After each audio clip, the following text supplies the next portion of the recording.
What's up, guys? We're back to talk a little bit more about the Calgary International Film Festival and the other films that we saw this year. Now, I know that the last video ended up being a little bit longer than we would have expected. We got way too much into each film, so I promise you we're going to try to keep it shorter, keep it tighter, so you guys can go back to your Internet Cat videos.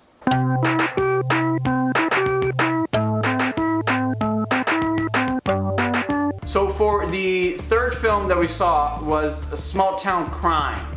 So Steve, what is Small Town Crime about? So Small Town Crime was a great kind of noir throwback film directed by the Nelms brothers. I'd never heard of them before, but definitely some guys to check out. They're newcomers, yeah. Stars John Hawkes as an alcoholic ex-cop who is taking it upon himself to investigate the death of this girl. It's a great mix of comedy and action, some tense moments. My favorite part of that film is the fact that for a detective film, it managed to escape a lot of the cliches and the overplayed tropes that this genre likes to do a lot. The character is obviously an alcoholic, which is a cliche in itself, but you can't have a detective film without alcoholism, right? You can't have it.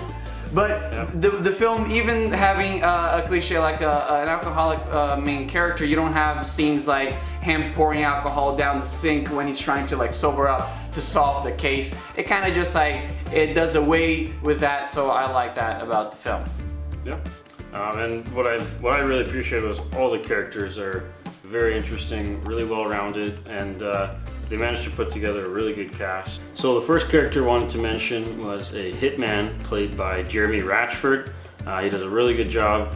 It was just very different than any kind of hitman I'd ever seen in a film before. He's this kind of big, kind of fat guy. Yeah. I would say, like, just you wouldn't pick scruffy looking. You wouldn't pick him out in the crowd as a hitman. He's no John Wick. But he also still had this different kind of authority, very uneasy when he was on screen. He's got this weird scruffy beard, glasses, and a really great like raspy, voice. kind of like wheezing, like he's constantly out of breath, and it works so well for the character. So it lended a whole bit of unpredictability to him that made it really cool. So that's the first guy I wanted to definitely mention as a highlight. Also, there was Octavia Spencer, Anthony Anderson play some people that are involved with the main character, John Hawkes. And then Robert Forrester plays the grandfather of the girl that dies. And he has some great scenes. He's not in it a ton, but when he is, like, he's got this great kind of authority, and he's got some of the funnier lines too. Yeah, definitely some comedic relief lines there for him. Perfect. So now, we went into this movie without seeing anything about it. You cannot find a trailer out. We saw like a short clip, just a scene from the movie. I think it was like 3 minutes, maybe. It wasn't long. So we went in blind, and we couldn't be more grateful for the fact that we went in blind, because we appreciated the whole movie a lot more. This is a great mid-level production movie, just like you've mentioned before, that sometimes in Hollywood you either get low budget or big superhero, big budget production, and this is a great mid-level production that you can appreciate everything about it. So definitely check it out. Yeah. Stamp of approval. Now for the fourth movie that we saw, it was a Borg versus McEnroe, the tennis movie starring Shia LaBeouf, and the opposite to him, I don't know his name. He's a newcomer. I haven't seen him in anything, so forgive me for not doing my research properly. But Steve couldn't watch the movie because he had some other prior engagements to attend, so I went with my girlfriend, so he's gonna be a little bit more quiet on this one. I don't have much to say about it either because I'm not a tennis guy. You know, it wasn't my first pick of the litter to watch the movie, but that being said, I really liked it. As a biopic, it doesn't follow that cliche, like run-of-the-mill, you get the guy at the bottom, and then he fights for like his fame, he achieves it, but then he gets a little relapse, right? He fucks up somehow, but then in the end he finally wins the last match that he was supposed to win, and blah blah blah. It's not about somebody's life per se. It's just about that final match between these two players who really brought out the best in each other and sometimes the worst. So it felt different because of that. You don't go in expecting you're gonna get the entire life story of either one of those players. You're just gonna get a glimpse, and then just thrust it into that final match, which was shot very well. Like I said, I'm not a tennis guy, but throughout that final match, my jaw was on the ground. I was just following. I don't even know the story right. I didn't read into like the final match to discover the winner beforehand. So I was in it. It was very well shot. I gotta say, it was more focused on Borg than McEnroe. I don't know, I mentioned this to you before and you told me that maybe it's because people already know the story of McEnroe and Borg has now become a little bit more of the underdog, even though the story told in the movie is the opposite. Borg is the main guy and McEnroe is just a guy trying to make a name for himself. So it was good, great performances by old crazy Shia. And great performances by gotta love yeah, gotta love him. Do it now! Do it! Do it now! Whatever. But anyways, he's great. All the acting is superb, and I loved it. Alright, so for the short films, we saw a total of 7 of them, and because they're short, we can't talk about them, so we're just gonna give you the names, the synopsis, and we're gonna leave it up to you to find them out.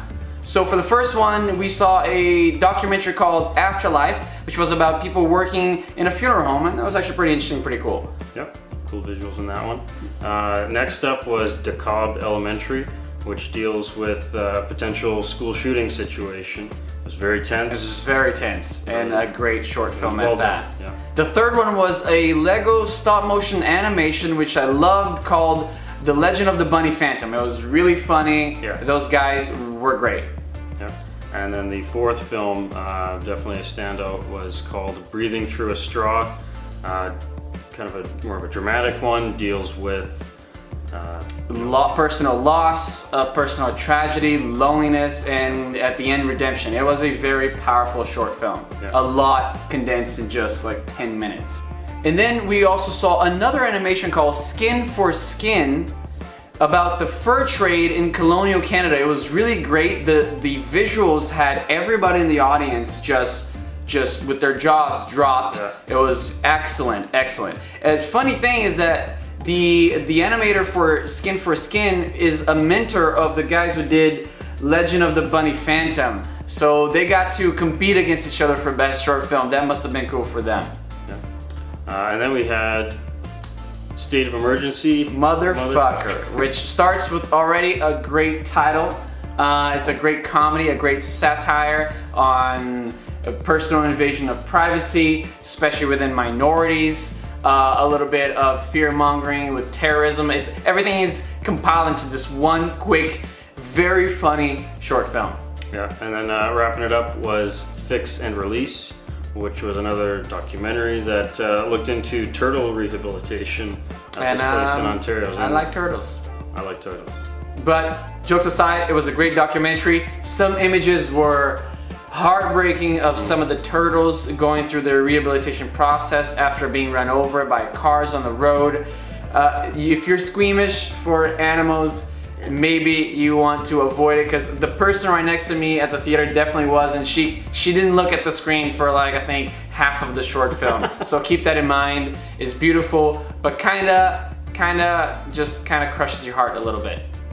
So that being said, that's it for all the feature film titles for the short films we saw this year at the Calgary International Film Festival. It was a great experience, my very first one talking about it with you guys. I hope we can go next year, catch some more titles, and we can keep doing this. Absolutely, we'll see even more next year. All right, until then, see you guys next time.